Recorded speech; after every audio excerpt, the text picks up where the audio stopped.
সুনামগঞ্জ জেলার তাহিরপুর সীমান্তে যৌথ অভিযানে বড়সড় চোরাচালান প্রতিহত করেছে প্রশাসন। অবৈধ পথে আনা ২৬ লক্ষ টাকার ভারতীয় পণ্য আটক করা হয়েছে। বিস্তারিত জানাচ্ছেন স্টাফ রিপোর্টার আমির হোসেন। তাহিরপুর উপজেলার লাউড়েরগড় সীমান্তে ভারত থেকে চোরাই পথে আনা বিপুল পরিমাণ ভারতীয় ফুচকা ও সিরামিক পণ্য আটক করেছে টাস্ক ফোর্স। গতকাল শনিবার সকাল 11:30টার দিকে উপজেলার ৫ নং বাদাঘাট ইউনিয়নের ঢালারপাড় এলাকায় গোপন সংবাদের ভিত্তিতে এই অভিযান চালানো হয়। স্থানীয় সূত্রে জানা গেছে, লাউড়েরগড় গ্রামের আব্দুল জলিল ব্যাপারীর ছেলে হুন্ডি জসিম, মল্লিক মিয়ার ছেলে পিচ্চি বায়েজিদ ও আকবর আলীর ছেলে শহীদ মিয়ার নেতৃত্বে চোরা কারবারি রাব্বি ও রমজান আলী দীর্ঘদিন ধরে জাদুকাটা নদী, শাহ আরফিন মুকাম, বারঘাট ও ১০গড় ভাঙা এলাকা দিয়ে সব ভারতীয় অবৈধ পণ্য দেশে আনছিলেন।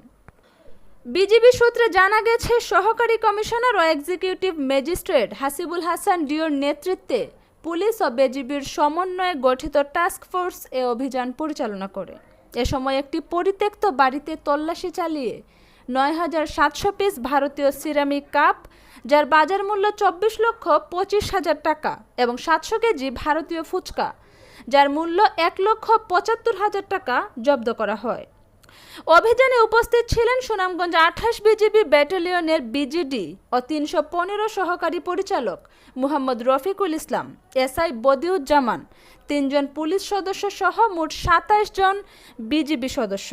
এ বিষয়ে সুনামগঞ্জ ব্যাটালিয়নের অধিনায়ক lieutenant colonel AKM Zakaria Kadir জানিয়েছেন, ঊর্ধ্বতন সদর দপ্তরের নির্দেশনা অনুযায়ী সীমান্তে নিরাপত্তা রক্ষা, চোরাচালান প্রতিরোধে বিজিবির অভিযান ও গোয়েন্দা তৎপরতা অব্যাহত থাকবে।